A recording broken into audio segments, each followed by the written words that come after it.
Tarde, gente. This meeting is being recorded. Boa tarde. Acho que o pessoal aqui já me conhece, eu sou a Karine, hidrologista aqui da Unism do Rio.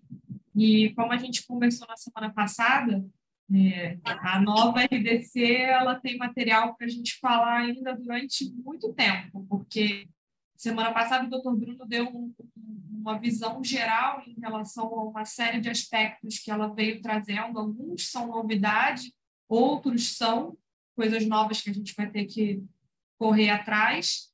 E a minha ideia hoje é fazer de uma forma também reunida quais são os itens de por onde a gente tem que começar focando para se organizar. O próprio tempo que a Luísa colocou para a gente implementar essas mudanças já prevê que não é algo que em uma semana a gente consegue fazer. Vão demorar alguns meses, mas a gente tem que começar de agora porque tem bastante coisa. Eu peço desculpas para você para vocês porque eu fui um pouco superficial em alguns tópicos, porque a minha ideia é, olha, a gente vai ter que falar sobre esse assunto aqui, a gente vai ter que organizar esse documento. E aí depois cada um no seu setor e no seu ambiente vai se reunir para se dedicar a estudar e fazer aquele documento. Eu trouxe aqui para mostrar, olha, a gente vai ter que fazer isso, fazer aquilo. Então, vamos começar. Vocês estão vendo a minha tela? Certinho, Karine. Certinho, mas Karine, só rapidinho, vê se você consegue colocar na função de apresentação para abrir ela mais aí. Eu tô botando aqui. Foi? Dá não. Foi? Para vocês? Está em tela inteira? Não, ainda não. Você está clicando lá em cima em apresentação de slides, né? Apresentação de slides, tá. Acho que agora foi, né? Agora foi. Show de bola. Beleza. Vai lá, vai lá. Então, vamos lá. Então, como eu estava falando, a gente vai fazer uma discussão hoje sobre os aspectos, principalmente em relação à qualidade da nova RDC. Então, só para a gente iniciar, a qualidade ela é um conjunto de ações organizadas adotadas com o objetivo de garantir que as células germinativas, tecidos germinativos e embriões humanos possuam a qualidade requerida para o seu uso terapêutico. Isso é a definição que vem logo nos primeiros tópicos da RDC, a definição que eles colocaram para qualidade. Então, a gestão da qualidade ela vai justamente rever todos os processos, tem a parte toda de verificação, a gente tem que criar uma série de padronizações e isso tem que ser documentado. A gente está sempre tendo que revisar isso e nesses processos a gente consegue justamente detectar aquilo que não está funcionando para que a gente tome a ação corretiva e nesse conjunto todo de ações inclui, inclusive, a gente notificar o que está acontecendo para que a gente tenha um registro e possa saber por onde se guiar para essas ações corretivas futuras. E aí, quando a gente pensa na qualidade, a primeira coisa que a gente tem que fazer é definir quais vão ser as nossas diretrizes, qual vai ser a nossa política de qualidade, o que a gente vai procurar como intenção nas nossas diretrizes globais relativas à qualidade. E aí eu selecionei 3 coisas que eu encontrei em pesquisa que eu acho que são nortes legais para a gente definir como o nosso objetivo de qualidade, que é conformidade com requisitos, normas e padrões pré-estabelecidos em relação à eficiência ética, ou seja, a gente normatizar todos esses processos, ter documentos, ter os nossos procedimentos, nossos equipamentos, tudo nosso organizado dentro de um padrão que a gente considera na excelência. A gente tem que atender às necessidades e os requisitos do cliente para que a gente ofereça um serviço de qualidade e a gente tem que continuamente procurar a melhoria. Isso vai ser o nosso norte de qual é o nosso objetivo na qualidade. E aí, dentre isso, a RDC, então, colocou que a clínica tem que criar um sistema de gestão da qualidade. E esse sistema ele tem que compreender as instalações, os procedimentos, os processos, recursos organizacionais apropriados e a descrição das ações de garantia da qualidade. O sistema tem que englobar tudo isso. por instalação, procedimento, processo, isso a gente já entende, né, que é o espaço físico da clínica, os procedimentos que a gente realiza, como que são os nossos processos para executar esses procedimentos, os recursos organizacionais, ou seja, se a gente tem sistemas de informação, como a gente hoje tem o Engroll, se a gente tem os POPs, a gente tem uma série de recursos e cadernos de mudanças, enfim, os nossos recursos que a gente tem para se organizar para que isso tudo funcione. E as ações da qualidade, da garantia da qualidade, definir justamente o que a gente faz para garantir que isso tudo aqui continue funcionando. Essa descrição precisa estar no manual da qualidade, que tem que ser acessível para todos os colaboradores. E aí eles falam, inclusive eu vou entrar sobre isso na parte de gestão de documentos, que os documentos precisam ou estar impressos em algum local que é orientável e acessível para todo mundo, e se não tiver um documento em forma física, que precise ficar num local online, né, virtual, que também seja de conhecimento de todos e que a gente tenha um sistema de backup para que aqueles documentos não se percam. Isso está dentre os protocolos de emergência que eles pedem que a gente descreva nas documentações que a gente vai ter que ter. E aí, para falar um pouco desse manual da qualidade, em primeiro lugar, ele é uma previsão de ações da garantia da qualidade, ações de planejamento e desenvolvimento de todas as atividades relacionadas ao Centro de Reprodução Humana Assistida. Então, é justamente no manual a gente vai descrever quais são as ações que garantem a qualidade, qual é o nosso planejamento, no sentido de que tem coisas que a gente já tem instituídas e outras que a gente vai ter que desenhar para se planejar para fazer acontecer. E o desenvolvimento de todas as atividades relacionadas. A gente tem que identificar quais são os processos que farão parte da garantia da qualidade, a forma como as exigências da qualidade serão alcançadas. Eu acho que é até um pouco redundante esse item 1 e 2, porque uma coisa é a ação da garantia e a outra, então, como que a gente vai fazer para que isso aconteça? Mais ou menos esse é o sentido. Em terceira, previsão da infraestrutura e recursos adequados, ou seja, a gente precisa se adequar até em termos de equipamento, de estrutura física, para que a gente consiga fazer determinados processos. Vou dar um exemplo. A gente assistiu uma aula da Cristina Hickman, que lá na Inglaterra eles colocam hoje como pré-requisito de qualidade você ter dispositivos de dupla checagem. E isso é um recurso de infraestrutura que prevê uma segurança, então, dos processos. Isso seria algo de infraestrutura que acrescentaria na nossa garantia da qualidade. Não é imprescindível. Hoje a gente trabalha com uma política de dupla checagem, não só seguindo o exemplo, uma política de dupla checagem que funciona com pessoa física dentro do laboratório, não tem um software, um programa que já garante isso, mas seria algo que poderia entrar como um recurso de infraestrutura para entrar na garantia da qualidade. E, para finalizar esse manual, a gente precisa ter o código de ética e a conduta do estabelecimento. E aí a gente precisa, então, sentar e ver, isso é algo até que eu teria que ver como que se descreve esse código de ética, se é algo que a gente precisa de auxílio legal para fazer, ou se a gente simplesmente redige baseado nessas normativas que a gente está definindo. E aí, sobre as ações da qualidade. Então, a gente tem que começar elaborando um regimento interno, que só para vocês verem um pouquinho, esse regimento interno, ele tem que ser atualizado como parte do manual da qualidade, em que tem que se constituir os seguintes itens. A finalidade do estabelecimento, né, o que a gente faz, fertilização in vitro, biopreservação, enfim. As atividades desenvolvidas, um organograma descrevendo a estrutura de pessoal e relação nominal, acompanhada da correspondente assinatura dos colaboradores, conforme a seção 3, indicando a qualificação e responsabilidade do profissional. Então, a gente tem que descrever tudo que o centro faz, quais são as atividades envolvidas para atingir esse.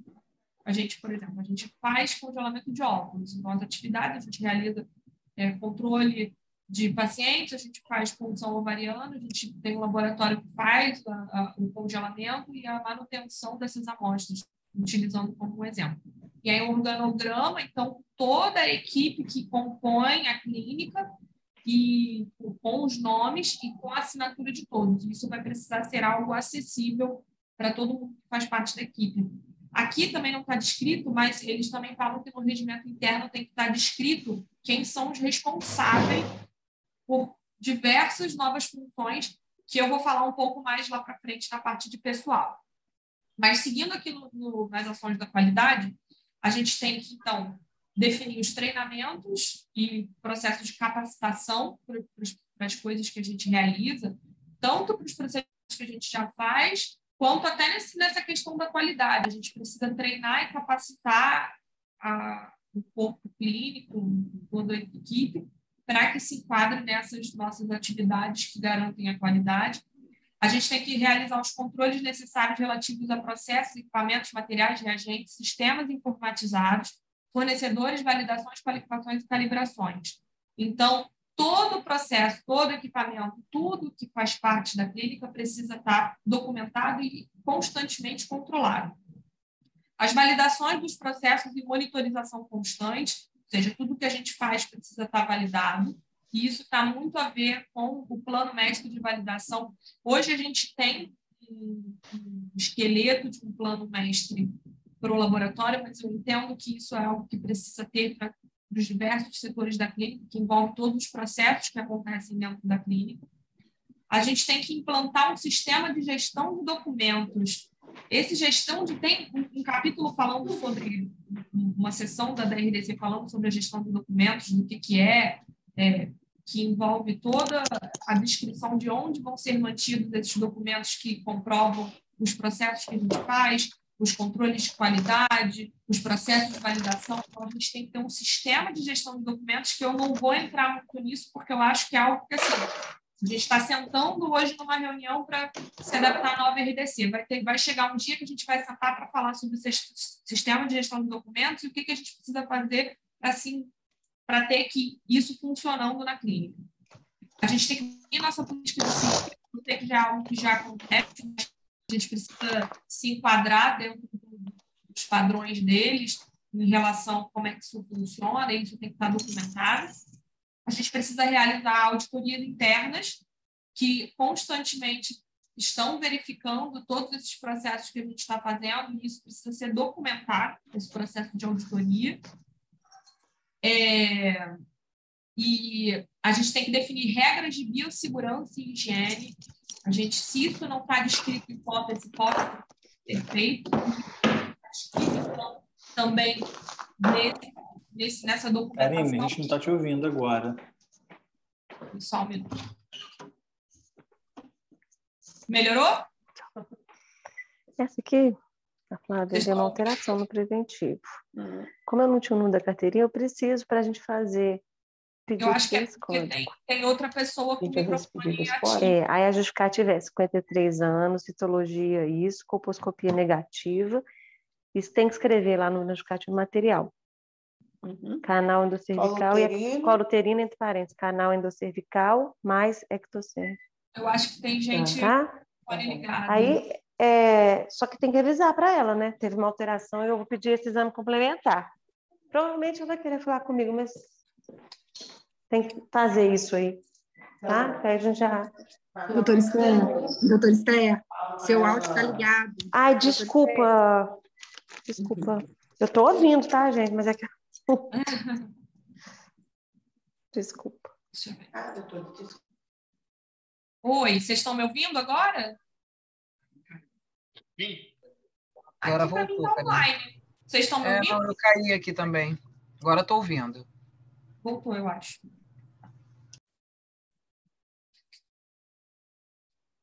Tá, posso continuar então, gente? Pode sim, Karine. Tá. Então, como eu estava falando, regras de biossegurança e higiene. Se hoje a gente não tem um POP, esse POP precisa ser redigido e isso vai ter que constar, então, na nossa descrição das regras de biossegurança, que a gente coloca como justamente regra, para que a gente garanta a biossegurança e a higiene em geral. Controle de ações corretivas. Então, nesses processos que a gente faz, essa varredura da qualidade, naturalmente vão aparecer coisas que vão precisar mudar, e mesmo depois que já estiver implementado, é natural que aconteçam vão aparecer elementos que não vão estar funcionando e a gente vai ter que mudar, vai ter que corrigir. Isso precisa estar sempre documentado e notificado, tanto para essas ações corretivas, que tem que ter uma notificação interna, quanto nesse segundo item aqui, queixas e eventos adversos.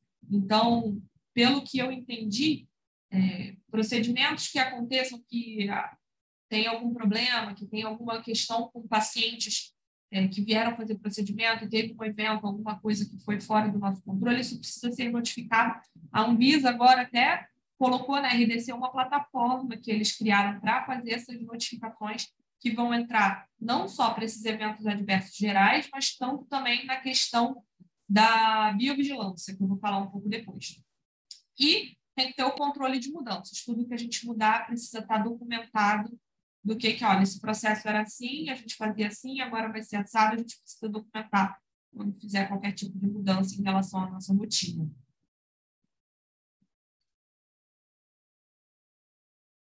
Aí, para falar um pouco de qualificação e validação, que está dentro dos processos das ações da qualidade, caso não tenha ficado muito claro para todo mundo, mas qualificação ela envolve equipamentos e materiais e validação são processos de operadores.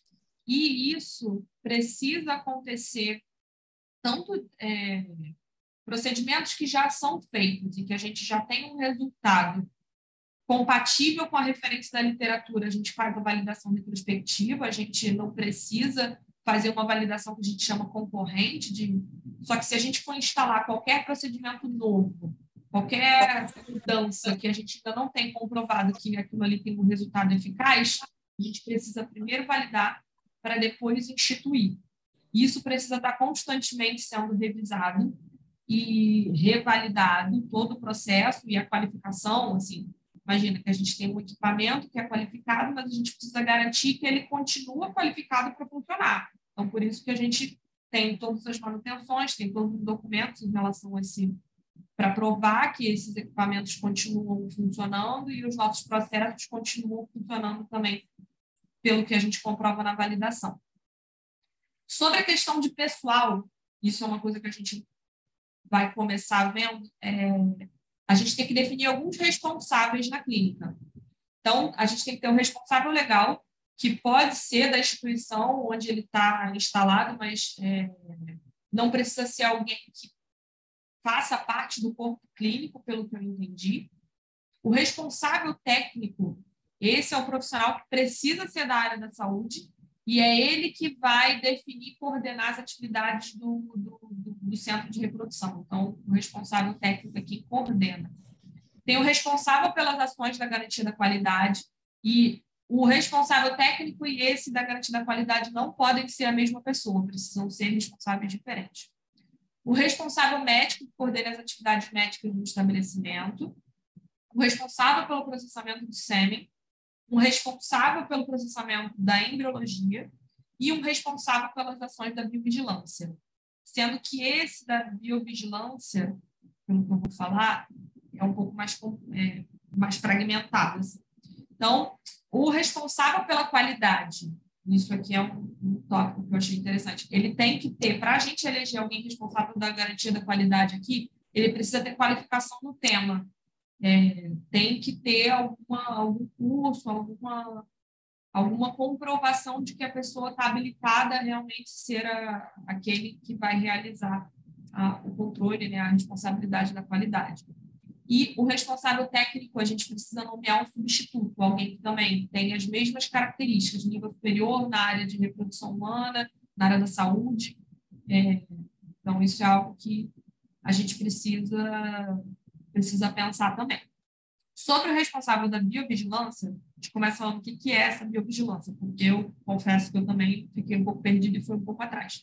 Então, a biovigilância, na definição deles, é um conjunto de ações de monitoramento e controle que abrangem todo o ciclo de uso terapêutico de células, tecidos e órgãos humanos, desde a doação até a evolução clínica do receptor e do doador vivo, com a finalidade de obter informações relacionadas aos eventos adversos para prevenir a sua ocorrência e recorrência.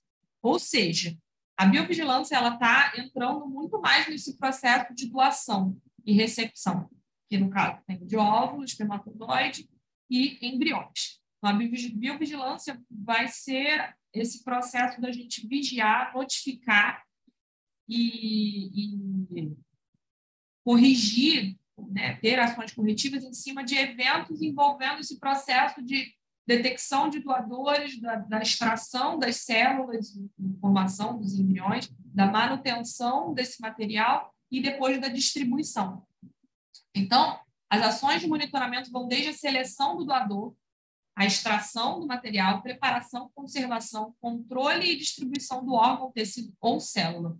Então, a finalidade é obter informações acerca dos prováveis efeitos não desejados. Então, é muito mais para quando algo der errado e para a gente ter isso, entra dentro da garantia da qualidade. O que a gente faz para garantir que não dê errado? Quais são os nossos processos da qualidade para que tudo aconteça da forma mais suave possível? E, então, as ações da biovigilância, elas baseiam-se na identificação. Primeiro, a gente tem que saber quando algo acontece, e esses eventos precisam ser notificados, analisados e transformados em informações. Daqui entra, de novo, eles mencionam a plataforma de notificação da Anvisa, que eles estão pedindo para a gente notificar quando tiver qualquer evento adverso envolvendo esses procedimentos de doação e recepção. E aí, foi aí que eu penso que não dá para ter um responsável da biovigilância de um único setor. Ele, inclusive, fala que a biovigilância tem responsável de acordo com a sua área. Então, se a gente está falando de extração, de seleção de doador, distribuição, isso é algo que eu entendo muito mais da área da enfermagem e do setor médico, e aí teria que ter um responsável da biovigilância para controlar esses processos, e o laboratório vai controlar a parte também do outro lado da extração, de certa forma, da preparação e conservação das células /embriões. Porque somos nós que vamos estar envolvidos nesse processo, então tem que ter um responsável da biovigilância dentro do laboratório também. Então, por onde a gente começa? Tendo em vista esses tópicos que eu falei, o que a gente precisa começar correndo atrás? Então, de início, definir a nossa política de qualidade, a nossa diretriz, definir quem são esses responsáveis para todos esses elementos que eu listei nesses slides atrás. A gente tem que redigir o manual da qualidade, que é aquele que precisa ter o acerto de todos, que vai incluir justamente quais são essas diretrizes e as ações. A gente tem que elaborar o regimento interno, que é aquilo que eu falei em relação às nossas... Qual é a nossa finalidade do centro, quais são os processos que a gente faz e quem são as pessoas dentro da clínica que estão fazendo cada uma dessas atividades, quem são os responsáveis por cada um desses tópicos que eu falei. A gente tem que criar o sistema de gestão de documentos. São coisas que, assim, vai ser mais a gente organizar o que a gente tem, pelo que eu entendo, isso mais ou menos está de meio caminho andado. O plano mestre de validação, se quem não tem que passar a ter. Nesse plano mestre vai incluir justamente diretrizes, o que precisa estar em andamento, o que já é consolidado, quais são os nossos valores de referência para a gente buscar entrar nesse quadro. A gente tem que registrar as validações e as qualificações de tudo que a gente está envolvido. O POP de biossegurança e higiene e procedimentos de emergência, incluindo esse procedimento de emergência, tá?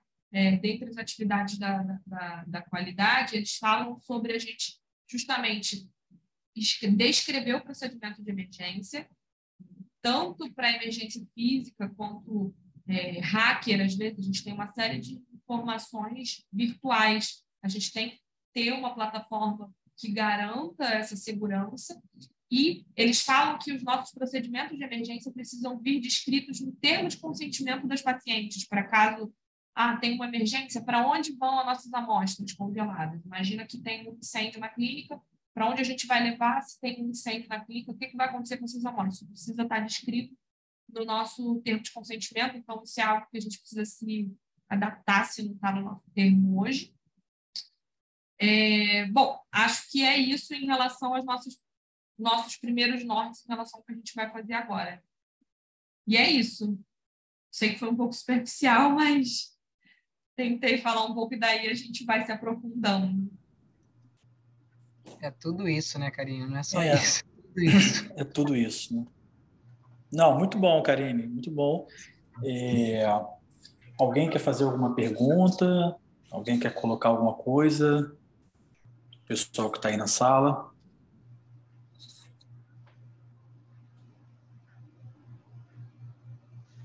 Bom, como ninguém abriu o microfone aqui, eu vou tecer meus comentários aqui rapidamente. O que a gente pode tirar de conclusão de hoje, né? A gente, na semana passada, a gente deu um pontapé inicial nessa RDC, que é um documento extremamente extenso e detalhado. Impossível de esgotar aqui em 2, 3, 4 encontros. Então, assim, eu acho que o primeiro serviu para dar a gente uma noção um pouco mais geral, né? E eu acho que o enfoque acabou sendo um pouco mais em mudanças da nossa rotina diária ali a curto prazo, né, em relação à assistência. Hoje a gente já deu um passo adiante no sentido de entender o que é preciso e o caminho, né? Acho que a Karine fez muito bem essa organização dela em já desenhar ali uma espinha dorsal onde a gente vai ter que trabalhar. Obviamente que se a gente for olhar para a RDC, tem mais coisa ainda, mas eu acho que aí já começa a ficar muito detalhe, enfim, muito específico. Acho que tem um outro ponto de vista em relação a esse esqueleto, né? Essa espinha dorsal também, é que em 2014, se eu não me engano, eu tenho quase certeza, foi dado o primeiro passo aí para a certificação do ISO. Então, muito antes dessa RDC, grande parte do que está sendo exigido já vem sendo construído de alguma forma, né? Então, eu acho que é muito... E o ISO ele já cobra isso também, né, doutor? Muito, muito. Já é protocolo do ISO cobrar a questão de gestão da qualidade. Então, eu acho que, na verdade, é muito mais fácil você aperfeiçoar uma coisa que já existe do que você começar uma coisa do zero. Então, tem muito trabalho, não tenho dúvida, mas eu acho que é um trabalho que a gente já está com ele bem encaminhado, né? Então, é isso. É esmiuçar a RDC agora em detalhe. Penso também que tudo que vai acontecer de mudança traz a gente também muito mais segurança jurídica. Eu acho que assim é um suporte para a clínica muito grande, porque está tudo documentado, está tudo em conformidade com a lei, enfim. Então, eu acho que é o caminho. Acho que é o caminho. Como a Karine falou bem, é a gente sentar, dividir tarefas e aí realmente sentar e entender, porque eu tenho convicção que dentro da RDC vai ter assunto que vai gerar polêmica, né? Às vezes uma frase que não está muito clara, tudo. Então, assim, interpretar mesmo agora, a gente tem que sentar e interpretar cada ponto, né? Fazer um cronogramazinho. Uma coisa que eu não mencionei, acabei de passar, mas a gente conversou um pouco hoje, é em relação à necessidade também da gente revisar os nossos contratos de prestação de serviço.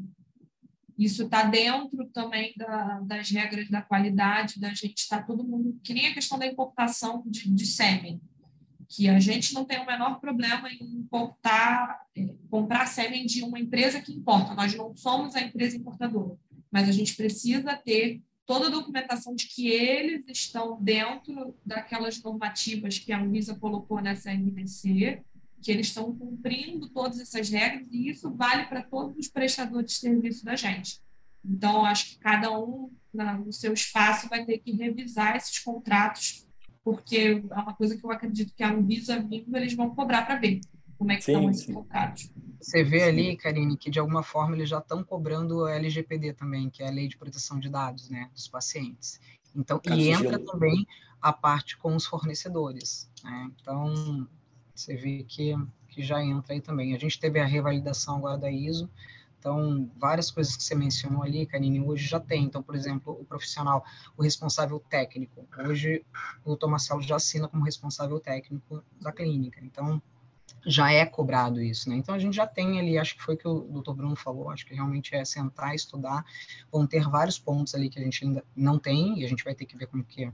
Por exemplo, gestão de documentos. Isso provavelmente é um programa.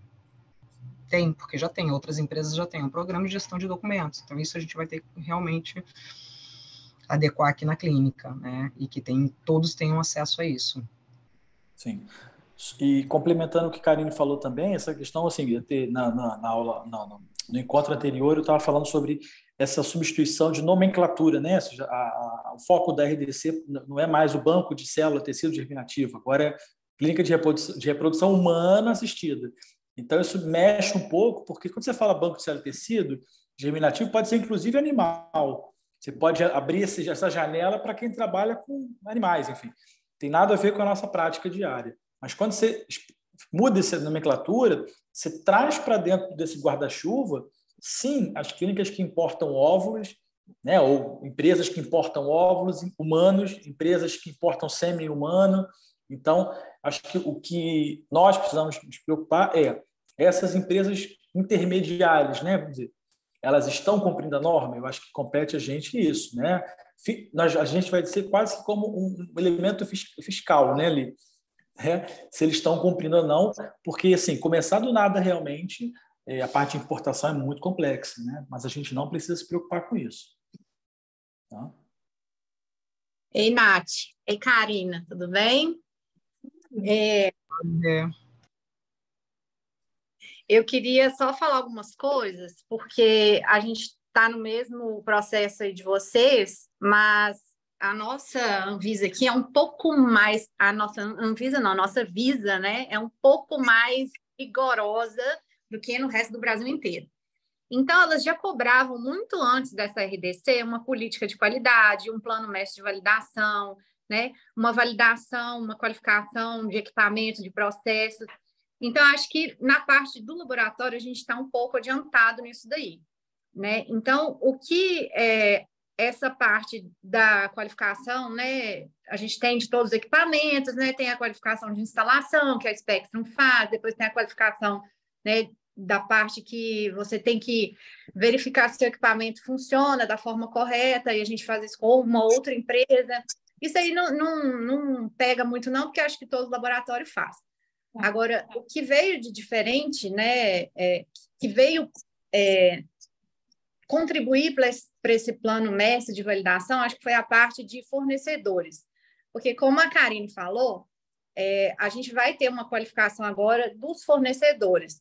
Então, você tem que ter uma estratégia para verificar se não só o prestador de serviço, tá? Então, dos prestadores de serviço, a gente tem que avaliar não só o contrato, mas a gente tem obrigação de pedir a licença sanitária, o alvará de funcionamento, os treinamentos que eles fizeram com todos os funcionários, por exemplo, se for uma empresa de transporte, e principalmente as validações dos transportes, né? Então, isso se aplica para qualquer terceirizado nosso, né, seja de nitrogênio, seja de o detetizador aqui da clínica, né, ou quem faz a parte de esterilização. Para todos os terceirizados, a gente tem que ter esses documentos: alvará de funcionamento, alvará sanitário, quando couber, né, e os treinamentos e as validações.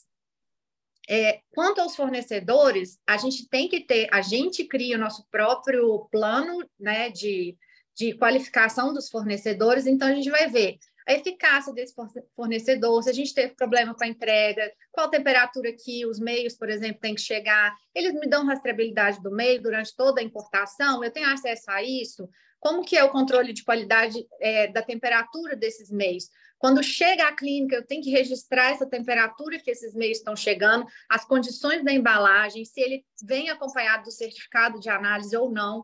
A gente dá entrada verificando a data de validade desses meios, se bate realmente com a nota fiscal. Então, eu vou criar o meu protocolo para validar aquele fornecedor.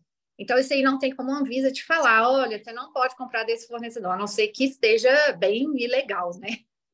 Mas a gente mesmo vai definir, olha, o fornecedor da Intermariner, ele é um bom fornecedor, me envia no prazo, as embalagens vêm ok, a temperatura ok, né, as validades ótimas. Então, a gente vai definir isso e vai dar uma nota para aquele fornecedor. Se ele não atingir a nota máxima, a mínima, né, para aceitação, sei lá, você cria uma nota aí, 70. Né? Se ele não estiver te entregando no prazo, então você elimina ele do seu fornecedor. Mas você tem que ter isso registrado, né? E isso vai entrar todo no seu plano de validação, junto com os equipamentos, que é o que a gente já faz normal, né?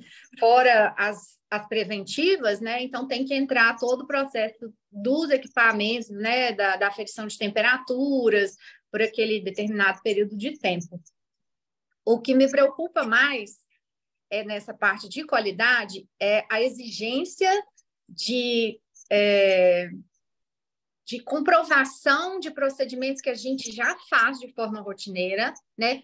como limpeza do fluxo laminar, ela tem que ser documentada no início, durante os procedimentos entre pacientes e no final do dia. Então, isso tem que ser documentado. E de que maneira? Né? Provavelmente com uma planilha e com os responsáveis assinando. Olha a perda de tempo na vida para fazer esses documentos. Né? Para cada equipamento, você tem que ter, das estufas a gente já mantinha, né, todo o processo lá de CO2, né, da temperatura 2 vezes ao dia e tal, geladeira, mesma coisa, temperatura do laboratório, da sala de crio.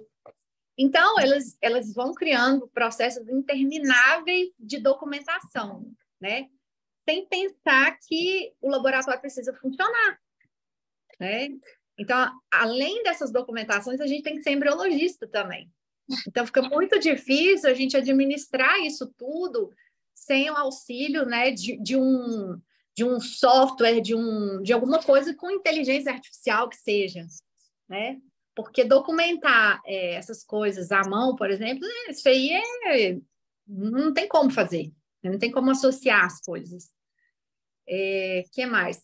Elas elaboraram muito mais também a parte de biossegurança, né? Então, você vê que está mais detalhado, porque a gente já tem POPs, né, de interferências, né? Tipo assim, a estufa falhou, o que você faz? Né? Isso aí já tinha, mas eles detalharam muito mais, inclusive definiram o que deve ter na porta da entrada do laboratório, por exemplo, na porta da CRIO. Tá, legal, isso é bacana.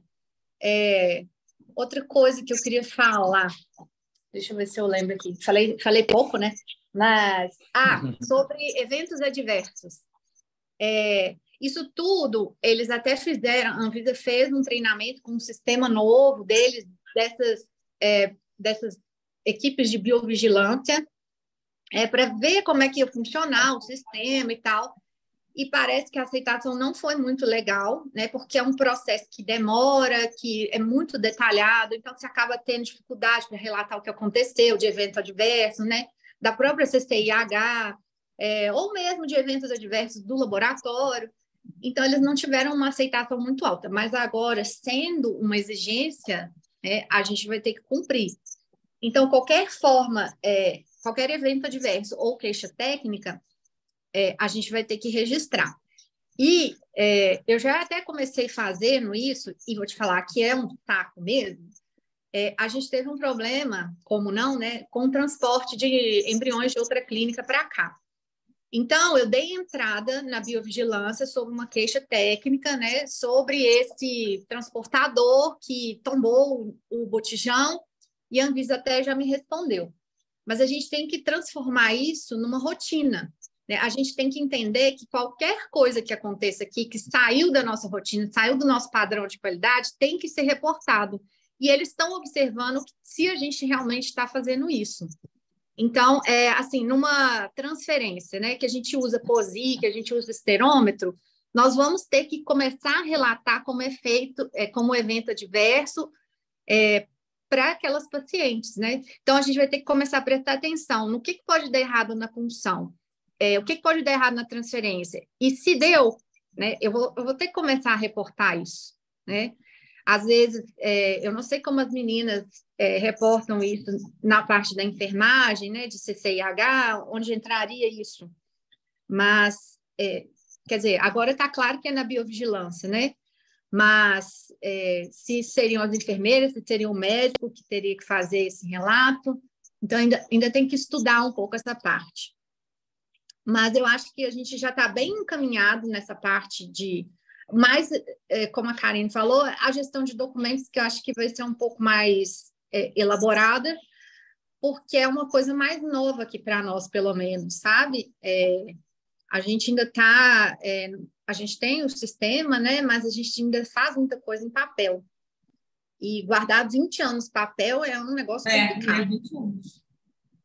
Pois é. E isso foi mantido, né? Guardar 20 anos as coisas. Agora, eu acho que a gente já pode jogar algumas coisas fora. Mas... E as que estão por vir ainda, que vão ficar, né? Então, acho que quando tiver ativo esse sistema de gestão de documentos vai ser ótimo, porque a gente vai poder digitalizar muita coisa com a segurança que eles pedem. E aí, né, tentar organizar melhor. Mas acho que era isso que eu tinha que falar hoje. Só isso tudo. Muito bom. E depois a gente pode também discutir a parte mais... Eu acho que, assim, da parte de infraestrutura não mudou muita coisa, não deram alguns detalhes só, mas depois a gente pode discutir também isso. Isso aí, Renata, obrigado. Já te complementando essa parte clínica, pelo menos eu penso aqui que uma base que eu devo usar também para somar aqui é o hospital que eu trabalho, que eu dou plantão, ele tem os chamados protocolos amarelos, né? Então, em caso de, aí vem aquela listinha ali, abrir o protocolo amarelo. Vai ser seguindo um caminho muito parecido com esse. Ou seja, em caso de abrir notificação da biovigilância. A gente já vai ter ali os eventos, a princípio, né, os eventos prévios. É claro que vai ter a última linha ali, outros, que sempre surge uma novidade, mas algumas coisas talvez deveriam como se fosse uma notificação compulsória, né? Internamente, vamos colocar assim. Aconteceu, tem que notificar, enfim, é o que deve acontecer. Karine, mais alguma coisa? Não, a única coisa que eu pensei em relação foi isso, da notificação do evento adverso. Uma coisa que a gente tem que começar é definindo o que a gente considera um evento adverso, para que, quando acontecer, a gente notifique. Isso é outra coisa para se pensar. Só isso, baseado no que a Renata falou, fiquei com isso na cabeça. Isso aí. Mais alguém quer fazer alguma pergunta? Pessoal que está aí online? Alguma colocação? Natália, alguma coisa? Não, tudo certo. Parabéns, Karine. Foi ótimo. Tudo certo. Podemos encerrar por aqui, então? Podemos, né? Então, gente, queria agradecer a todo mundo aí mais uma vez que está presente. É um tema chato, sabidamente chato, porque é um tema que sai do nosso escopo principal, que é botar a mão na massa, trabalhar, né? Quando entra a questão de planejar e cuidar, a gente já fica um pouco mais assim assustado. Mas assim, como eu falei, não se assustem, são coisas que a gente já está com isso bem encaminhado. Acho que são pequenos detalhes aí. Tem muito trabalho para fazer, mas trabalho de adaptação, trabalho de remodelação, pequenas mudanças de filosofia, né? Assim, de como proceder, mas nada tão grandioso, não. Acho que a gente até junho já está aí voando com tudo pronto, com certeza. Acho que é importante a gente ter essa troca também entre clínicas, né? Entre os laboratórios. E eu ia falar para vocês, a aula vai ficar gravada, eu mando depois o link, que depois todo mundo pede, mas leva uns dias, tá, gente, para o Zoom liberar a gravação. Mas eu mando daí para todo mundo no grupo. É isso, gente. Obrigada pela participação de todos. Obrigada, Karine, pela aula, foi ótimo. Obrigada a todos. Valeu. Obrigado, pessoal. Valeu mais uma vez. Obrigado aí, um abração. Tchau, tchau.